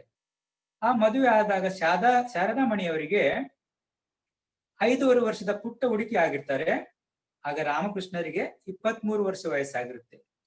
ಅವರದು ಪರಿಶುದ್ಧವಾದ ದಿವ್ಯ ದಾಂಪತ್ಯವಾಗಿರುತ್ತೆ. ದೈಹಿಕ ಬಯಕೆಗೆ ಒಳಗಾಗದೆ ಒಬ್ಬರಲ್ಲಿ ಒಬ್ಬರು ದೈವತ್ವವನ್ನು ಕಾಣೋದಕ್ಕೆ ಪ್ರಯತ್ನಿಸ್ತಾರೆ. ಪ್ರತಿಯೊಬ್ಬ ಸ್ತ್ರೀಯನ್ನು ಶ್ರೀ ರಾಮಕೃಷ್ಣರು ಜೀವಂತ ಜಗನ್ಮಾತೆಯ ಪ್ರತಿರೂಪವೊಂದೇ ತಿಳಿದು ಕಾಣ್ತಾ ಇದ್ರು. ಇದೇ ರೀತಿ ಅವರು ತಮ್ಮ ಪತ್ನಿ ಶಾರದಾಮಣಿಯಲ್ಲಿ ಸಹ ಕಾಳಿ ರೂಪದಲ್ಲಿ ಪೂಜಿಸಿದ್ದರು. ಇದನ್ನೇ ತಂತ್ರಶಾಸ್ತ್ರದಲ್ಲಿ ಷೋಡಶಿ ಪೂಜೆ ಅಥವಾ ತ್ರಿಪುರ ಸುಂದರಿ ಪೂಜೆ ಅಂತ ಕರೀತಾರೆ. ಈ ರೀತಿ ಶಾರದಾಮಣಿಯವರು ಪತ್ನಿಯಾಗಿ ಆಧ್ಯಾತ್ಮಿಕ ಸಾಧನೆಗೆ ಶ್ರೀ ರಾಮಕೃಷ್ಣರಿಗೆ ಶಿಷ್ಯೆಯಾಗಿ, ತಾಯಿಯಾಗಿ ಸಹಕಾರ ನೀಡುತ್ತಾರೆ. ಅವರ ಜೀವನದ ಈ ಉನ್ನತ ನಿಲುವಿಗೆ ಸರಿ ಹೊಂದುವಂತಹ ಮಾತೃಮೂರ್ತಿಯಾಗಿ, ಸ್ಥಿರ ಚಿತ್ತದ ಸಾಕಾರ ಮೂರ್ತಿಯಾಗಿ ಬಾಳಿದವು ಶಾರದಾ ಮಾತೆ. ಅವರು ಅಪಾರ ಸಹನೆ, ತಾಳ್ಮೆಯುಳ್ಳವರು, ಶ್ರೇಷ್ಠ ಸನ್ಯಾಸಿನಿಯಾಗಿಯೂ ಆಗಿದ್ದರು. ಅವರ ಜೀವನದ ಒಂದು ಸುದೀರ್ಘ ಮೌನ ಪ್ರಾರ್ಥನೆ ಆಗಿತ್ತು. ಜ್ಞಾನ ಮತ್ತು ಭಕ್ತಿ ಯೋಗ ಮತ್ತು ಕರ್ಮಯೋಗದ ಅತ್ಯುತ್ತಮ ಬೆಸುಗೆಯಾಗಿತ್ತು. ಶ್ರೀರಾಮಕೃಷ್ಣರ ಭಾವನೆಗಳು ಪ್ರಾಪಂಚಿಕತೆಯನ್ನು ಮೀರಿದ ಭಾವಾತೀತವಾದ ಆಧ್ಯಾತ್ಮಿಕತೆಯಲ್ಲಿ ವಿಹರಿಸುತ್ತಿತ್ತು. ಅದೇ ರೀತಿ ವೇದಾದ್ರಿ ಮಹರ್ಷಿಗಳು ಸಹ ಸ್ತ್ರೀಯರನ್ನು ಅತ್ಯಂತ ಗೌರವದಿಂದ ಕಾಣುತ್ತಿದ್ದರು. ಪ್ರಪಂಚದ ಪ್ರತಿಯೊಬ್ಬ ಪುರುಷನೂ ಸ್ತ್ರೀಯರ ರಕ್ತವೇ ಹರಿಯುತ್ತಿದೆ. ಸ್ತ್ರೀ ಪ್ರತಿಯೊಬ್ಬರಿಗೂ ಒಂದೇ ನಾಣ್ಯದ ಎರಡು ಮುಖಗಳು. ಸ್ತ್ರೀ ಪುರುಷರಿಬ್ಬರು ಒಂದೇ ನಾಣ್ಯದ ಎರಡು ಮುಖಗಳಿದ್ದಾಗೆ ಸ್ತ್ರೀ ಇಲ್ಲದೆ ಪುರುಷನಿಲ್ಲ, ಅದೇ ರೀತಿ ಪುರುಷನಿಲ್ಲದೆ ಸ್ತ್ರೀ ಇಲ್ಲ. ಈ ರೀತಿ ವೇದಾದ್ರಿ ಮಹರ್ಷಿಗಳು ಸ್ತ್ರೀಯರ ಮಹತ್ವವನ್ನು ಅರಿತು ಅವರನ್ನು ಗೌರವಿಸಿ ಸ್ತ್ರೀ ಸಮಾನತೆಯನ್ನ ಸಾರುತ್ತಾರೆ. ಸ್ನೇಹಿತರೆ, ನಮಗೆಲ್ಲ ಗೊತ್ತಿರುವ ಹಾಗೆ ವೇದಾದ್ರಿ ಮಹರ್ಷಿಗಳು ಚಿಕ್ಕಂದಿನಿಂದಲೇ ತಮ್ಮ ಪೂರ್ವಜರ ಕಸುಬಾಗಿರ್ತಕ್ಕಂಥ ಮಗ್ಗದ ಕೆಲಸವನ್ನ ಮಾಡಿಕೊಂಡಿದ್ದವರು. ನಂತರ ಸ್ವಂತವಾಗಿ ಓದಿ ಪರೀಕ್ಷೆ ಕಟ್ಟಿ 10ನೇ ತರಗತಿ ತೇರ್ಗಡೆಯಾಗಿ ಸರ್ಕಾರಿ ಕೆಲಸವಾಗಿರ್ತಕ್ಕಂಥ ಪೋಸ್ಟ್ ಆಡಿಟ್ ಸೆಕ್ಷನ್ ನಲ್ಲಿ 13 ವರ್ಷ ಉದ್ಯೋಗ ಮಾಡ್ತಾರೆ. ಆಗ ಅಲ್ಲಿನ ಮೇಲಾಧಿಕಾರಿಗಳ ಬಿಗಿ ಹಿಡಿತದಿಂದ ಆ ಹುದ್ದೆ ಸರಿ ಹೋಗದೆ ಅದಕ್ಕೆ ರಾಜೀನಾಮೆ ಸಲ್ಲಿಸಿ ಪುನಃ ತಮ್ಮ ಪೂರ್ವಜರ ಕೆಲಸವಾದ ನೇಯ್ಗೆ ಕೆಲಸವನ್ನೇ ಆರಂಭ ಮಾಡಿ ಅದರಲ್ಲಿ ಉಚ್ಚ ಘಟ್ಟವನ್ನ ತಲುಪ್ತಾರೆ. ಸಾವಿರಾರು ಮಗ್ಗಗಳ ಮಾಲೀಕರಾಗ್ತಾರೆ. ಎಷ್ಟೋ ಜನಕ್ಕೆ ಕೆಲಸಗಳನ್ನ ಕೊಡ್ತಾರೆ. ವೇದಾದ್ರಿಯವರ ಜೀವನದಲ್ಲಿ ಬಹಳ ಸಂಗಾತಿಯಾಗಿ ಬಂದವರು ಲೋಗಂಬಾಳ್ ಅವರು. ಇವರು ಸಹ ವೇದಾದ್ರಿ ಮಹರ್ಷಿಯವರ ಸಾಧನಾ ಮಾರ್ಗದಲ್ಲಿ ನೆರವಾದವರು. ತಮಗೆ ಮಕ್ಕಳಾಗಲಿಲ್ಲವೆಂದು ನೊಂದು ಇವರು ವೇದಾದ್ರಿ ಮಹರ್ಷಿಯವರಿಗೆ ಬೇಡವೆಂದರೂ ಬಲವಂತದಿಂದ ಒಪ್ಪಿಸಿ 2ನೇ ಮದುವೆ ಮಾಡ್ತಾರೆ. ಅವರ ಹೆಸರೇ ಲಕ್ಷ್ಮೀ ಅಮ್ಮನವರು. ವೇದಾದ್ರಿ ಮಹರ್ಷಿಗಳ ಜೀವನ ಒಂದು ಸಂಶೋಧನಾ ಕೇಂದ್ರವಾಗಿತ್ತು. ಅವರ ಆಧ್ಯಾತ್ಮದ ಬಯಕೆ ಹೆಚ್ಚುತ್ತಲೇ ಹೋಯಿತು. ಎಲ್ಲರೂ ಹೇಳುವ ಮೊದಲೇ ಎದ್ದು ಧ್ಯಾನಿಸುವುದು, ಜೀವನದ ಒಂದೊಂದು ಘಟನೆಯನ್ನ ಸಂಶೋಧಿಸಿ ಅನುಭವಗಳನ್ನ ಮರೆಯದೆ ಮನಸ್ಸಿನಲ್ಲಿ ಅಚ್ಚೊತ್ತಾಗಿಸಿಕೊಳ್ಳೋದು, ಈ ರೀತಿ ಪಡೆದಿರ್ತಕ್ಕಂಥ ಅನುಭವಗಳನ್ನ ಜೊತೆಗೇನೆ ಅಂದಂದಿನ ಜೀವನದ ರೀತಿಗಳನ್ನು ಎದುರಿಸುವಂತ ಬಗ್ಗೆ ಯೋಚನೆ ಮಾಡ್ತಾ ಇದ್ರು. ಹೀಗೆ ಧ್ಯಾನದಲ್ಲೂ ಆತ್ಮಾವಲೋಕನದಲ್ಲೂ ಜೀವನದ ಬಹುಭಾಗವನ್ನ ಕಳೀತಾ ಇದ್ರು. ಅರಿವು ದಿನದಿಂದ ದಿನಕ್ಕೆ ಮೇಲಿಂದ ಮೇಲೆ ಪ್ರಕಾಶಿಸುತ್ತಾ ಬಂದಿತ್ತು. ಈ ರೀತಿ ಅವರು ಅನೇಕ ಪ್ರಶ್ನೆಗಳಿಗೆ ಪರಿಹಾರಗಳನ್ನ ಕಂಡುಕೊಂಡರು. ವಿಶ್ವದಲ್ಲಿರ್ತಕ್ಕಂಥ ಸಮಸ್ಯೆಗಳನ್ನ ವೇದಾದ್ರಿ ಮಹರ್ಷಿಗಳು ಈ ರೀತಿ ಕ್ರೋಢೀಕರಿಸಿದ್ದಾರೆ. ಅದೇ ರೀತಿ ಆ ಸಮಸ್ಯೆಗಳಿಗೆ ಬೇಕಾದಂತಹ ಪರಿಹಾರಗಳನ್ನ ಸಹ ಅವರೇ ಸೂಚಿಸಿದ್ದಾರೆ. ಅವುಗಳೇನಂತ ಈಗ ನೋಡೋಣ. ಮೊದಲನೆಯದಾಗಿ ಸಮಸ್ಯೆ ಎಂದರೆ ಪ್ರಕೃತಿಯ ಬಗ್ಗೆ ಇರ್ತಕ್ಕಂಥ ಅಜ್ಞಾನ. ಇದಕ್ಕೆ ಪರಿಹಾರವಾಗಿ ಈ ರೀತಿ ಸೂಚಿಸ್ತಾರೆ. ಪ್ರಕೃತಿಯೊಂದಿಗೆ ಇರ್ತಕ್ಕಂಥ ಸಂಬಂಧ ಹಾಗೂ ಕಾರ್ಯ ಪರಿಣಾಮ ತತ್ವವನ್ನ ನಾವು ಚೆನ್ನಾಗಿ ಅರ್ಥಕೊಳ್ಬೇಕು. ಆಗ ಈ ಸಮಸ್ಯೆ ಉಂಟಾಗೋದಿಲ್ಲ. ಎರಡನೇದಾಗಿ ದೈವ ನೆಲೆಯ ಗುಣಗಳ ಬಗ್ಗೆ ಗೊಂದಲ. ಇದಕ್ಕೆ ಪರಿಹಾರವಾಗಿ ಪ್ರಕೃತಿಯ ಗುಣ ಮತ್ತು ಜೀವನದ ಉದ್ದೇಶವನ್ನ ಅರಿತು ಯೋಜನೆ ರೂಪಿಸಿ ಜೀವಿಸಬೇಕು. ಅಂತರಂಗ ಧ್ಯಾನದಿಂದ ದೈವ ನೆಲೆಯನ್ನ ಗ್ರಹಿಸಬೇಕು. ಇನ್ನ ದೇಹ ಮನಸ್ಸನ್ನ ಒಳಗೊಂಡ ತತ್ವಗಳನ್ನ ಅರಿಯುವುದು, ಸುಖ ದುಃಖದ ಕಾರಣಗಳನ್ನ ತಿಳಿಯೋದು. ಇದಕ್ಕೆ ಪರಿಹಾರವಾಗಿ ಮನಸ್ಸಿನ ಮಹತ್ವವನ್ನು ಹಾಗೂ ಕಾಂತತ್ವವನ್ನ ಅರಿತುಕೊಳ್ಬೇಕಂತ ಹೇಳ್ತಾರೆ. ನೆಕ್ಸ್ಟ್, ಪ್ರಕೃತಿಯ ದೈವಿಕ ಸ್ವಭಾವಕ್ಕೂ ಮಾನವನ ಜೀವನಕ್ಕೂ ಸಂಬಂಧವಿದೆ. ಈ ರೀತಿಯ ಸಂಬಂಧ ಎಂತಹುದು ಎಂಬುದನ್ನು ಅರಿಯದ ಕಾರಣದಿಂದಲೇ ಮಾನವನನ್ನು ಮಾನವ ಅಗೌರವದಿಂದ ಕಾಣುತ್ತಿದ್ದಾನೆ. ಇದಕ್ಕೆ ಪರಿಹಾರವಾಗಿ ಪ್ರಕೃತಿಯ ದೈವಿಕ ಸ್ವಭಾವವನ್ನು ಅರಿತು ಪ್ರಕೃತಿಯೇ ಎಲ್ಲಾ ಜೀವರಾಶಿಗಳಿಗೂ ಬಂದಿದೆ ಎಂಬುದನ್ನ ಹಾಗೂ ಮಾನವನಿಂದ ಮಾನವನಿಗೆ ದುಃಖ ನೀಡದೆ ಹೊಂದಿಕೊಂಡು ಸಹಾಯ ಮಾಡುತ್ತಾ ಜೀವಿಸುವುದು ಇದಕ್ಕೆ ಪರಿಹಾರವೆಂದು ಸೂಚಿಸಿದ್ದಾರೆ. ಮುಂದೆ ಅನಗತ್ಯ ವಸ್ತುಗಳ ಸಂಪ್ರದಾಯಗಳು ಮೇಲಿರುವಂತ ವ್ಯಾಮೋಹ ಹಾಗೂ ಆಸೆಗಳನ್ನ ಪರಿಷ್ಕರಿಸಿ ಅನಗತ್ಯ ಸಂಪ್ರದಾಯಗಳನ್ನು ಬಿಡೋದು. ನೆಕ್ಸ್ಟ್, ರಾಜಕೀಯ ಗೊಂದಲಗಳು. ಒಂದೇ ವಿಶ್ವದ ಆಡಳಿತದ ಮೂಲಕ ಈ ರಾಜಕೀಯವನ್ನ ಒಂದು ಮಾಡೋದು, ಅದನ್ನ ಸುಧಾರಣೆಗೊಳಿಸಿ ಜನರು ರಕ್ಷಣೆಯೊಂದಿಗೆ ಬಾಳಲು ದಾರಿಯನ್ನ ರೂಪಿಸುವುದಾಗಿದೆ. ಮುಂದೆ ಧಾರ್ಮಿಕ ಸಿದ್ಧಾಂತಗಳನ್ನ ಗ್ರಹಿಸಿಲ್ಲದ ಕಾರಣದಿಂದ ಉಂಟಾಗುವಂತಹ ಹೋರಾಟಗಳು. ಅದಕ್ಕೆ ಪರಿಹಾರ ಈ ರೀತಿ ಹೇಳಿದ್ದಾರೆ: ಧರ್ಮಗಳ ಸಾರವನ್ನರಿತು ಎಲ್ಲಾ ಧರ್ಮಗಳನ್ನ ಒಂದಾಗಿಸಿ ವಿಶ್ವಕ್ಕೊಪ್ಪುವಂತ ಒಂದೇ ಧರ್ಮವನ್ನ ರೂಪಿಸಿ ಜೀವನ ನಡೆಸಿದಾಗ ಅದರಿಂದ ಈ ಹೋರಾಟಗಳು ಇರೋದಿಲ್ಲ ಅಂತ ಹೇಳ್ತಾರೆ. ನೆಕ್ಸ್ಟ್, ಸ್ತ್ರೀಯರನ್ನ ಅಲಕ್ಷಿಸಿರುವುದು, ಸ್ತ್ರೀಯರ ಮಹತ್ವವನ್ನ ಅರಿತು ಗೌರವಿಸಿ ಅವರನ್ನು ಪ್ರಶಂಸಿಸುವುದು. ನೆಕ್ಸ್ಟ್, ಯುದ್ಧ ಹಾಗೂ ಯುದ್ಧದಿಂದ ಉಂಟಾಗಿರ್ತಕ್ಕಂಥ ಸಾಮಾಜಿಕ ಕೇಡುಗಳು. ಇದಕ್ಕೆ ಪರಿಹಾರವಾಗಿ ಯುದ್ಧವನ್ನ ನಿಲ್ಲಿಸಿ ಯುದ್ಧ ಸಾಮಗ್ರಿಗಳ ಉತ್ಪಾದನೆಯನ್ನ ಬುಡ ಸಮೇತ ನಿಲ್ಲಿಸಬೇಕು. ಕೊನೆಯದಾಗಿ, ಜನರಿಗೆ ಆಧ್ಯಾತ್ಮ ವಿದ್ಯೆ ದೊರಕದಿರುವುದು. ಇದಕ್ಕೆ ಪರಿಹಾರ ಅಂದ್ರೆ ಎಲ್ಲಾ ಜನರು ಆಧ್ಯಾತ್ಮ ವಿದ್ಯೆಯನ್ನು ಕಲಿಯುವಂತೆ ಪ್ರೇರೇಪಿಸುವುದು ಹಾಗೂ ಅದಕ್ಕೆ ತಕ್ಕಂತ ವ್ಯವಸ್ಥೆಗಳನ್ನ ಮಾಡಿಕೊಡುವುದು. ಸ್ನೇಹಿತರೆ, ಈಗ ಶ್ರೀ ರಾಮಕೃಷ್ಣ ಪರಮಹಂಸರ ಶಿಷ್ಯ ವೃಂದದ ಬಗ್ಗೆ ಸ್ವಲ್ಪ ತಿಳ್ಕೊಳ್ಳೋಣ. ಶ್ರೀ ರಾಮಕೃಷ್ಣರ ಆಸೆ ಏನಾಗಿತ್ತಂದ್ರೆ ಪವಿತ್ರ ಹೃದಯದ ಮತ್ತು ವೈರಾಗ್ಯದ ಭವ್ಯ ಆದರ್ಶಗಳನ್ನು ಹೊಂದಿರತಕ್ಕಂತ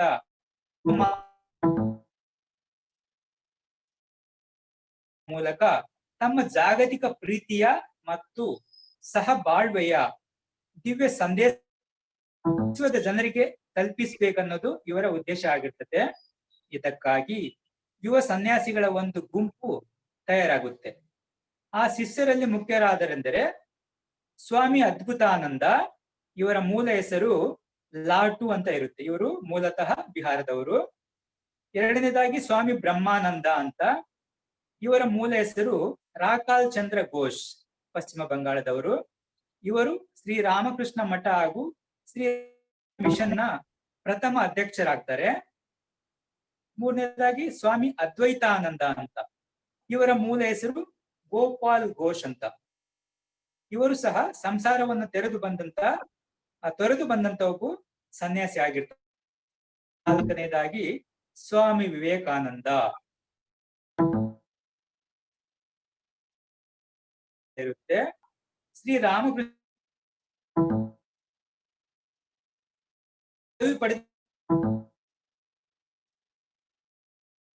ರಾಮಕೃಷ್ಣರಲ್ಲಿಗೆ ಬಂದು ಅವರ ಮಿಷನ್ಗೆ ಅಡಿಪಾಯವನ್ನು ಹಾಕ್ತಾರೆ. ಇವರ ಮೂಲಕವೇ ಪಾಶ್ಚಿಮಾತ್ಯ ದೇಶಗಳಲ್ಲಿ ಹಾಗೂ ಭಾರತದಲ್ಲಿ ಹಿಂದೂ ಧರ್ಮದ ಆದರ್ಶಗಳನ್ನು ಎತ್ತಿ ಹಿಡಿದು ಪ್ರಚಾರ ಮಾಡ್ತಾರೆ. ಅವರ ತೀವ್ರ ದೇಶ ಪ್ರೇಮ ಹಾಗೂ ದೀನ ದಲಿತರ ಸೇವೆ, ಐಕ್ಯತೆ ಇವರ ಮುಖ್ಯ ಉದ್ದೇಶಗಳಾಗಿರ್ತವೆ.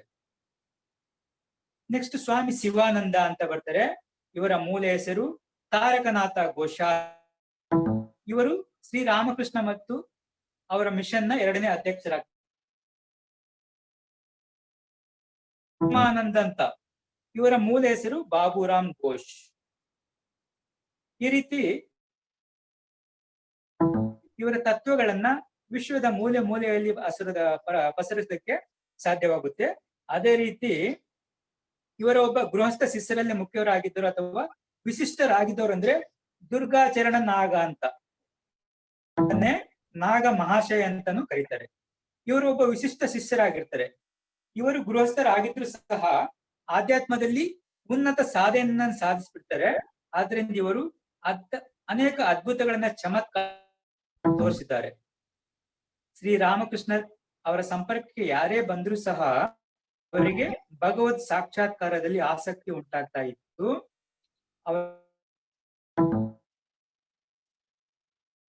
ರೀತಿಯ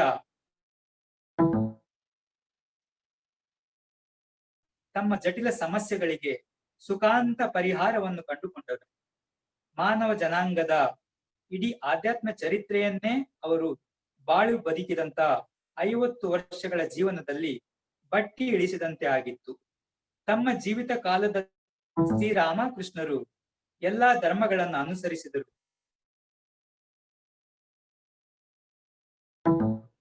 ಈ ರೀತಿ ಅವರು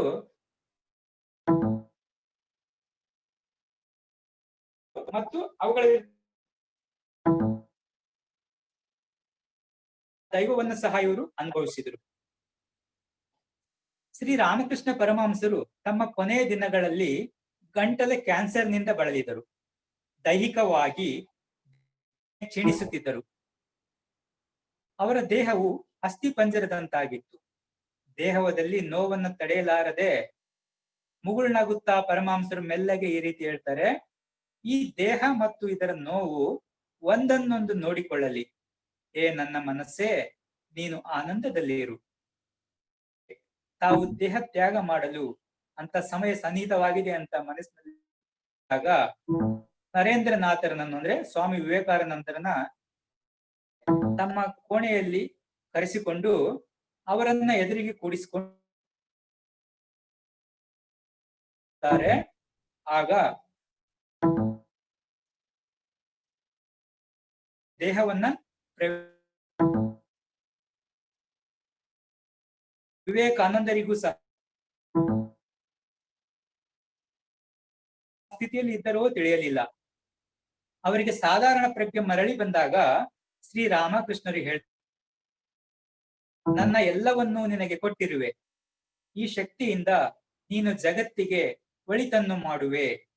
ಈ ರೀತಿಯ ರಾಮಕೃಷ್ಣರು ತಮ್ಮ ತಪಶ್ಶಕ್ತಿಯನ್ನ ಸ್ವಾಮಿ ವಿವೇಕಾನಂದರಿಗೆ ವರ್ಗಾಯಿಸಿ ಮುಂದೆ ಗುರು ಶಿಷ್ಯರು ಒಂದೇ ಆತ್ಮವಾಗಿ ಬಿಟ್ಟರು. 1886 ಆಗಸ್ಟ್ 16ರಂದು ಕೃಷ್ಣ ಪರಮಹಂಸರು ಮಹಾ ಸಮಾಧಿಯನ್ನು ಹೊಂದಿದರು. ಒಂದು ಕೋಣೆಯಿಂದ ಇನ್ನೊಂದು ಕೋಣೆಗೆ ಹೋಗಿದ್ದರು ಅಷ್ಟೇ.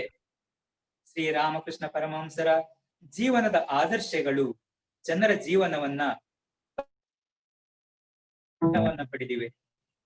ಇವರ ಉತ್ತರಾಧಿಕಾರಿಯಾಗಿ ವಿವೇಕಾನಂದರು ಯುವ ಸನ್ಯಾಸಿಗಳನ್ನ ಒಗ್ಗೂಡಿಸಿ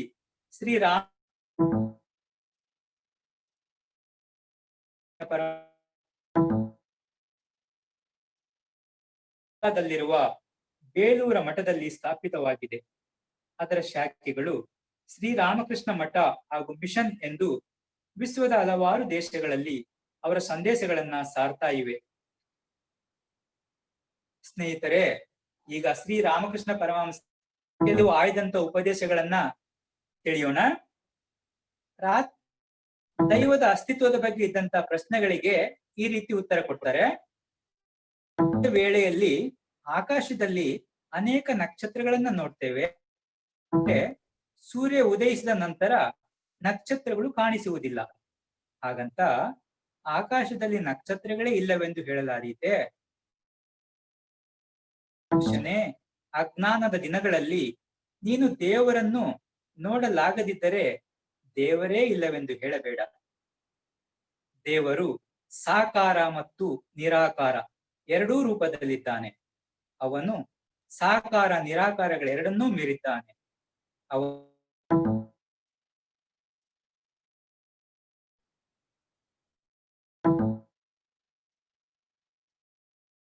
ನಮ್ಮ ಆಪ್ತ ಸ್ನೇಹಿತನನ್ನ ಮುಟ್ಟಿ ನೋಡಿದಂತೆ ಆ ಭಗವಂತನನ್ನು ಸಹ ಮುಟ್ಟಿ ನೋಡಬಹುದು.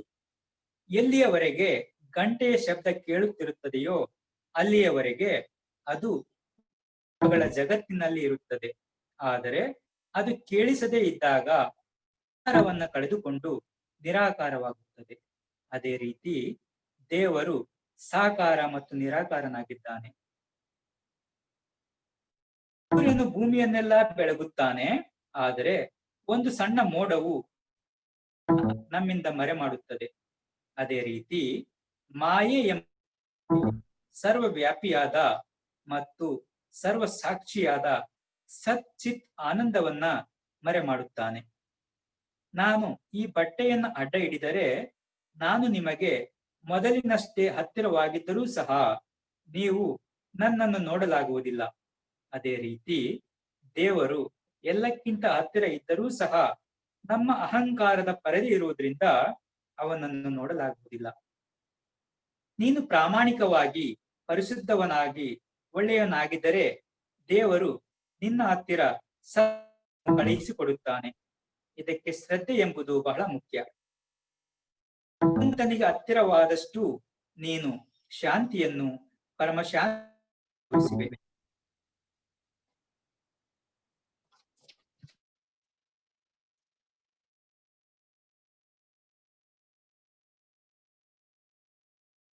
ಪ್ರಶ್ನೆಗಳೆಂದ್ರೆ ದೇವರು ಹೇಳಿದ್ದಾನೆ, ನಾವು ಅವನನ್ನು ಪಡೆಯುವುದು ಹೇಗೆ ಅಂತ.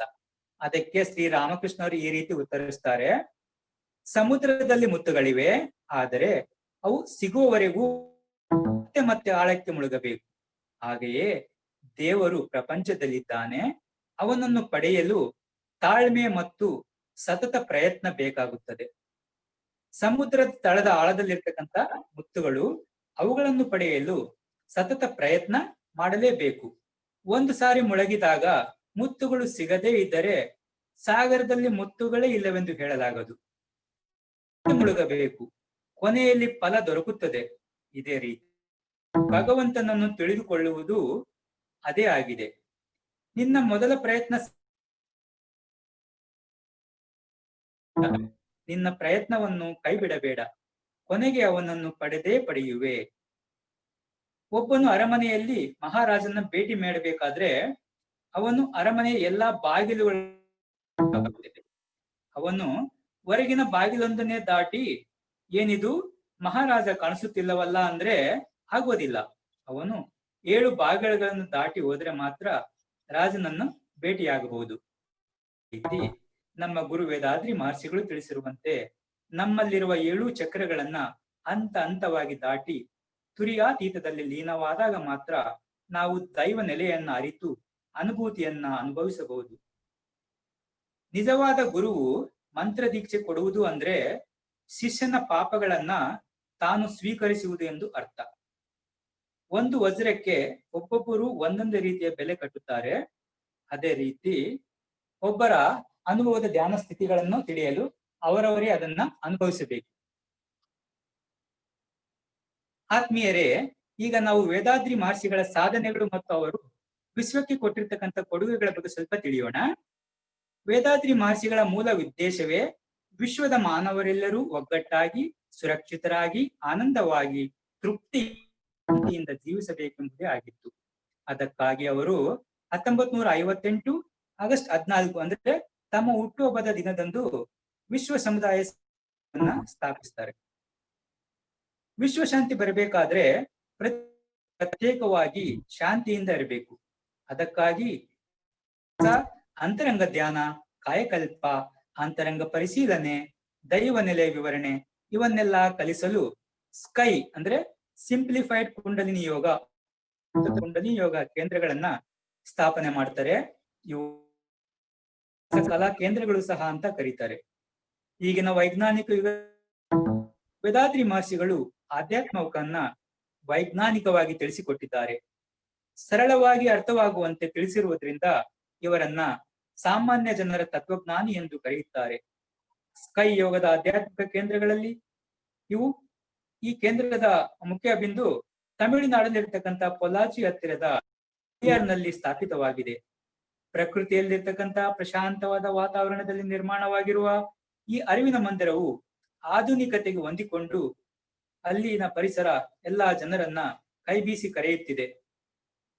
ವೇದಾದ್ರಿ ಮಹರ್ಷಿಗಳು ತಮ್ಮ 95ನೇ ವಯಸ್ಸಿನಲ್ಲಿ ಪರಿಪೂರ್ಣ ಜೀವನ 2006 ಮಾರ್ಚ್ 22ರಂದು ನಮ್ಮನ್ನೆಲ್ಲ ಅಗಲಿ ಹೊಂದಿದರು.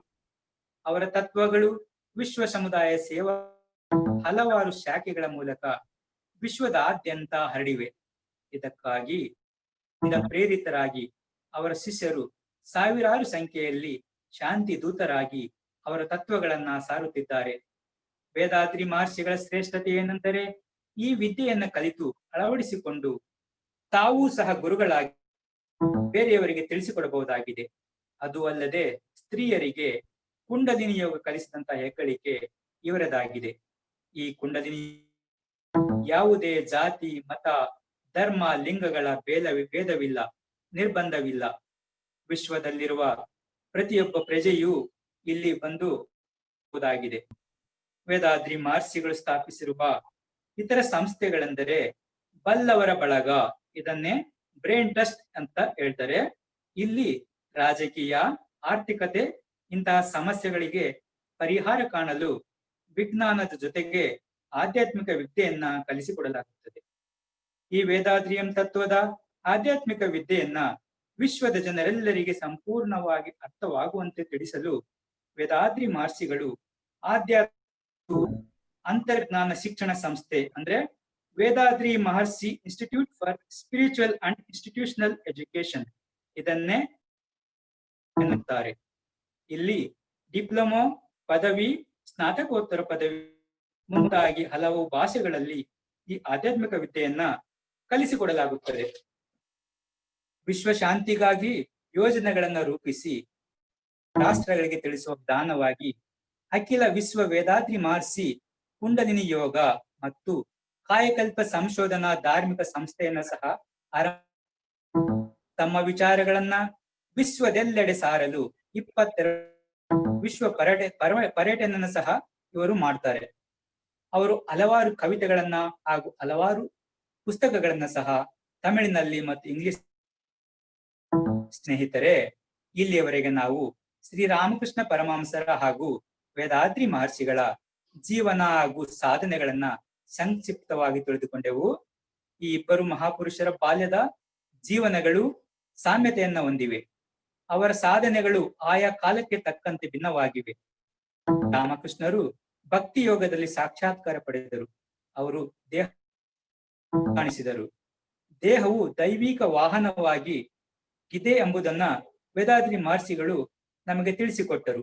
ಆದ್ದರಿಂದ ಅವರು ದೇಹಾರೋಗ್ಯಕ್ಕೆ ಸರಳೀಕೃತ ದೇಹಾಭ್ಯಾಸಗಳನ್ನ ರೂಪಿಸಿಕೊಟ್ರು. ಮಾನಸಿಕ ಹಲವು ರೀತಿಯ ಧ್ಯಾನಗಳನ್ನ ತಿಳಿಸಿಕೊಟ್ಟಿದ್ದಾರೆ. ಪ್ರಾಣ ಸಮೃದ್ಧಿಯನ್ನು ಕಾಪಾಡಿಕೊಳ್ಳಲು ಹಾಗೂ ಯೌವನದಿಂದ ಇರಲು ಕಾಯಕಲ್ಪ ಅಭ್ಯಾಸ, ಕುಟುಂಬ ಹಾಗೂ ಸಮಾಜದಲ್ಲಿ ಸಾಮರಸ್ಯದಿಂದ ಬಾಳಲು ಅಂತರಂಗ ಪರಿಶೀಲನಾ ಅಭ್ಯಾಸ ಹಾಗೂ ದೈವವನ್ನ ಅರಿಯಲು, ಪರಿಪೂರ್ಣತೆ ಪಡೆಯಲು ನಾನು ಯಾರು ಎಂದು ಪಾಠಗಳನ್ನು ತಿಳಿಸಿಕೊಟ್ಟಿದ್ದಾರೆ. ಈ ವೇದಾದ್ರಿಯಂ ತತ್ವಗಳು ಈಗಿನ ವಿಜ್ಞಾನ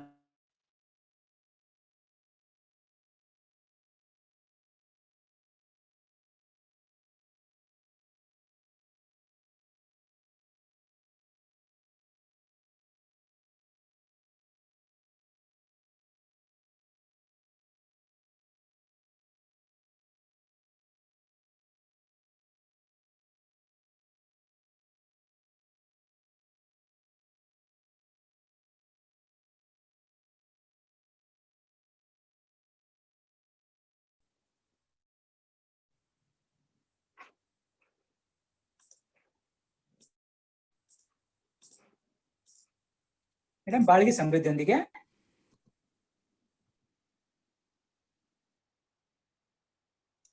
ಬಾಳ್ಗೆ ಸಮೃದ್ಧಿಯೊಂದಿಗೆ ಸರ್.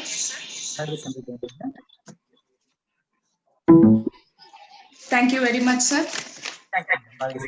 ಈ ದಿನದ ಆಧ್ಯಾತ್ಮಿಕ ಚಿಂತನೆಯನ್ನು ನಡೆಸಿಕೊಟ್ಟ ಪ್ರಾಧ್ಯಾಪಕರಿಗೆ ಧನ್ಯವಾದಗಳು. Thank you very much sir. ಸ್ನೇಹಿತರೆ, ಈಗ ಪ್ರಶ್ನೋತ್ತರ ಸಮಯ. ಯಾರಿಗಾದ್ರೂ ಇವತ್ತಿನ ವಿಷಯದ ಬಗ್ಗೆ ಪ್ರಶ್ನೆಗಳು ಕೇಳೋದಿದ್ರೆ ರೇಸ್ ಹ್ಯಾಂಡ್ ಬಟನ್ ಕ್ಲಿಕ್ ಮಾಡಿ ಪ್ರಶ್ನೆಗಳನ್ನ ಕೇಳಿ.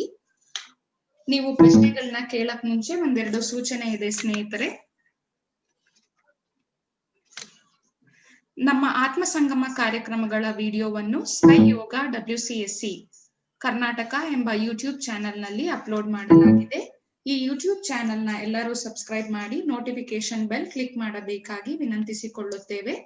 ನೀವು ಈ ಯೂಟ್ಯೂಬ್ ಚಾನೆಲ್ ನ ಸಬ್ಸ್ಕ್ರೈಬರ್ ಆದರೆ ಹೊಸ ವಿಡಿಯೋವನ್ನು ಚಾನೆಲ್ಗೆ ಅಪ್ಲೋಡ್ ಮಾಡಿದಾಗ ನಿಮ್ಗೆ ನೋಟಿಫಿಕೇಶನ್ ಬರುತ್ತೆ. ಅದರಿಂದ ನೀವು ಮತ್ತೊಮ್ಮೆ ಆ ಚಿಂತನೆಯನ್ನು ಕೇಳಬಹುದು. ಎರಡನೇ ಪ್ರಮುಖವಾದ ಸೂಚನೆ ಸ್ನೇಹಿತರೆ, ವಿಶ್ವ ಸಮುದಾಯ ಸೇವಾ ಸಂಘ ಕರ್ನಾಟಕ ವಲಯ ಆಯೋಜಿಸಿರುವ ಸ್ಕೈ ಯೋಗ ಆನ್ಲೈನ್ ಕೋರ್ಸ್ ಕನ್ನಡ ಭಾಷೆಯಲ್ಲಿ ಪ್ರಾಥಮಿಕ ತರಗತಿಗಳು ಈಗಾಗಲೇ ಆರಂಭವಾಗಿದೆ. ಈ ಕೊರೋನಾ ಸಾಂಕ್ರಾಮಿಕ ಅವಧಿಯಲ್ಲಿ ಸ್ಕೈ ಯೋಗದ ಪ್ರಾಥಮಿಕ ತರಗತಿಗಳನ್ನು ಕಲಿಯಲು ಇದು ಒಂದು ಅತ್ಯುತ್ತಮ ಅವಕಾಶ ಸ್ನೇಹಿತರೆ. ಆದ್ದರಿಂದ ಕನ್ನಡದಲ್ಲಿ ಸ್ಕೈ ಯೋಗ ಕಲಿಯಲು ಇಚ್ಛಿಸುತ್ತಿರುವ ನಿಮ್ಮ ಎಲ್ಲಾ ಸ್ನೇಹಿತರು, ಸಂಬಂಧಿಕರು ಮತ್ತು ನೆರೆಹೊರೆಯವರನ್ನು ಪ್ರೋತ್ಸಾಹಿಸಬೇಕಾಗಿ ವಿಶ್ವ ಸಮುದಾಯ ಸೇವಾ ಸಂಘ ಕರ್ನಾಟಕ ವಲಯದ ಪರವಾಗಿ ವಿನಂತಿಸಿಕೊಳ್ಳುತ್ತೇವೆ. ಇದನ್ನು ಕಲಿಯಲು ಆಸಕ್ತಿ ಉಳ್ಳವರು kundaliniyoga.edu.in ಎಂಬ ವೆಬ್ಸೈಟ್ಗೆ ಭೇಟಿ ನೀಡಿ ನೋಂದಣಿ ಮಾಡಿಕೊಳ್ಳಬೇಕಾಗಿ ವಿನಂತಿ. ಧನ್ಯವಾದಗಳು ಸ್ನೇಹಿತರೆ. ಯಾರಿಗಾದ್ರೂ ಪ್ರಶ್ನೆಗಳು ಕೇಳೋದಿದ್ರೆ ರೇಸ್ ಹ್ಯಾಂಡ್ ಬಟನ್ ಕ್ಲಿಕ್ ಮಾಡಿ ಪ್ರಶ್ನೆಗಳನ್ನ ಕೇಳಿ. ಮೊದಲಿಗೆ ಸುಜಾತಾ ಮೇಡಮ್ ಅನ್ಮ್ಯೂಟ್ ಮಾಡ್ಕೊಂಡು ಪ್ರಶ್ನೆ ಕೇಳಿ ಮೇಡಮ್.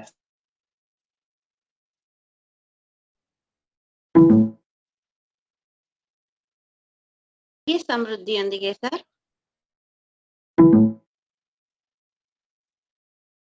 ಇವತ್ತಿನ ಸ್ಪೀಚ್ ಸಾಕಷ್ಟು ವಿಚಾರಗಳನ್ನ ರಾಮಕೃಷ್ಣ ಪರಮಹಂಸರ ಬಗ್ಗೆ ತುಂಬಾ ಸಾಕಷ್ಟು ವಿಚಾರಗಳನ್ನ ನಾವು ತಿಳ್ಕೊಂಡ್ವಿ.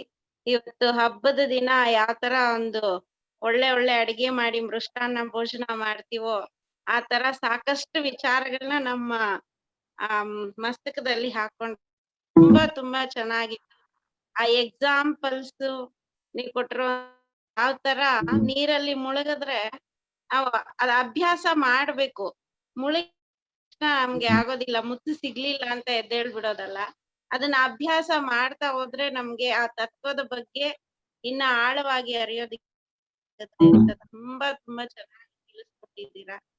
ಬಾಳ್ಗೆ ಸಮೃದ್ಧಿಯೊಂದಿಗೆ ಅದೇ ರೀತಿ ಹಬ್ಬ ಆದ್ರೂ ಇಷ್ಟು ಜನ ಎಲ್ಲ ಬಾಳ್ಗೆ ಸಮೃದ್ಧಿಯೊಂದಿಗೆ ಮೇಡಮ್. ಯಾಕಂದ್ರೆ ಹಬ್ಬದ ದಿವಸ ಅಂತ ಎಷ್ಟೋ ಜನರು ಬಂದೇ ಇರಲ್ಲ, ಎಲ್ಲ ಇಂಟ್ರೆಸ್ಟ್ ಬಂದಿದ್ರ. ಎಲ್ಲರಿಗೂ ಬಾಳ್ಗೆ ಸಮೃದ್ಧಿಯೊಂದಿಗೆ ಥ್ಯಾಂಕ್ ಯು ಸರ್, ವಿಚಾರನ ತಿಳಿಸ್ಕೊಟ್ಟಿದ್ದಕ್ಕೆ. ಬಾಳ್ಗೆ ಸಮೃದ್ಧಿಯೊಂದಿಗೆ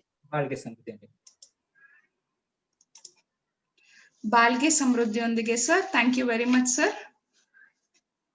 ಸರ್ ಇನ್ ಯಾರು ಹ್ಯಾಂಡ್ಸ್ ರೈಸ್ ಮಾಡಿಲ್ಲ, ಮುಗಿಸ್ಕೊಳ್ಳೋಣ ಸರ್.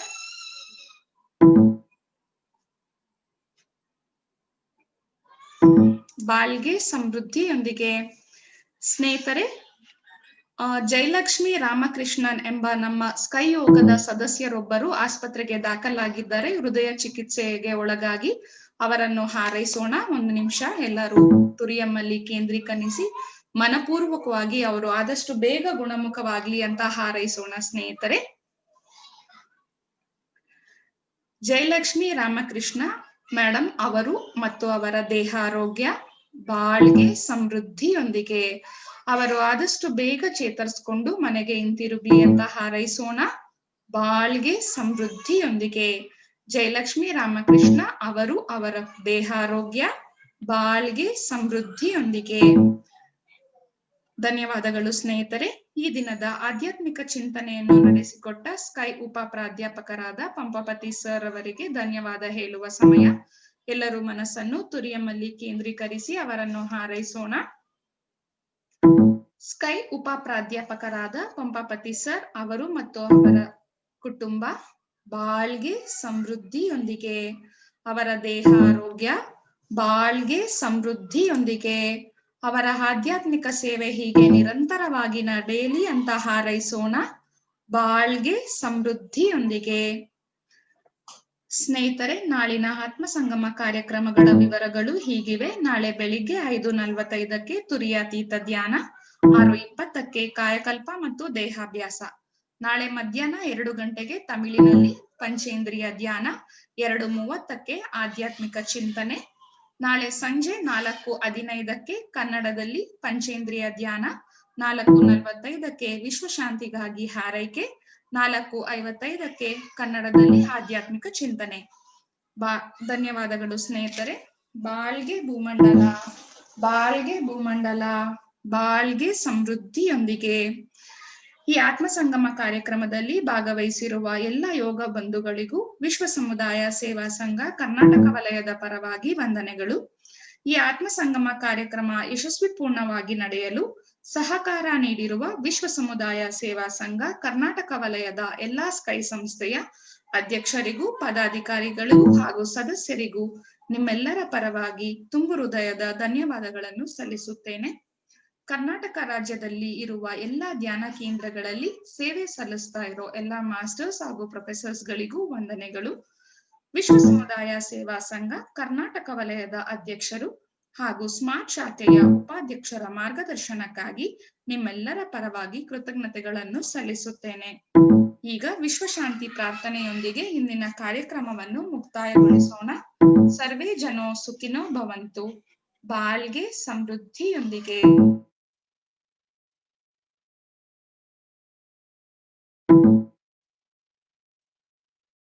ವಿಶ್ವಕ್ಕೆಲ್ಲ ಸಕಾಲಿಕ ಮಳೆ ಸಾಕಷ್ಟು ಸುರಿಯಲಿ, ರೈತರೆಲ್ಲ ಧಾನ್ಯವನ್ನು ಹುಮ್ಮಸ್ಸಿನಿಂದ ಬೆಳೆಯಲಿ, ಹಲವು ಉದ್ಯೋಗಗಳ ಮಾಡುತ್ತ ಅನೇಕರು ಉನ್ನತಿಯಾಗಲಿ, ವಿವಿಧತೆಯಲ್ಲಿ ಏಕತೆ ಕಾಣುವ ಸಂಸ್ಕೃತಿಯನ್ನು ಉತ್ತಮವಾಗಿಸಲಿ. ಕಲಹಗಳು, ಪೈಪೋಟಿ, ಹಗೆತನ ಮೀರಿದ ಆಡಳಿತ ನಡೆಯಲಿ. ಅನಕ್ಷರತೆ, ಸಾಲ, ಬಡತನ, ಕಳಂಕಗಳು ಮರೆಯಾಗಲಿ. ಸುಖ ಬಾಳನ್ನು ನೀಡುವ ಸತ್ಯ ಜ್ಞಾನ ಜ್ಯೋತಿ ಬೀರಲಿ. ನಮ್ಮ ಕರ್ತವ್ಯ ಧಾರ್ಮಿಕ ಬಾಳ್ವೆಯ ಗುರಿಯನ್ನೇ ಉತ್ತಮವಾಗಿಸಲಿ. ನಮ್ಮ ಕರ್ತವ್ಯ ಧಾರ್ಮಿಕ ಬಾಳ್ವೆಯ ಗುರಿಯನ್ನೇ ಉತ್ತಮವಾಗಿಸಲಿ. ನಮ್ಮ ಕರ್ತವ್ಯ ಧಾರ್ಮಿಕ ಬಾಳ್ವೆಯ ಗುರಿಯನ್ನೇ ಉತ್ತಮವಾಗಿಸಲಿ. ಬಾಳ್ಗೆ ಭೂಮಂಡಲ, ಬಾಳ್ಗೆ ಭೂಮಂಡಲ, ಬಾಳ್ಗೆ ಸಮೃದ್ಧಿಯೊಂದಿಗೆ.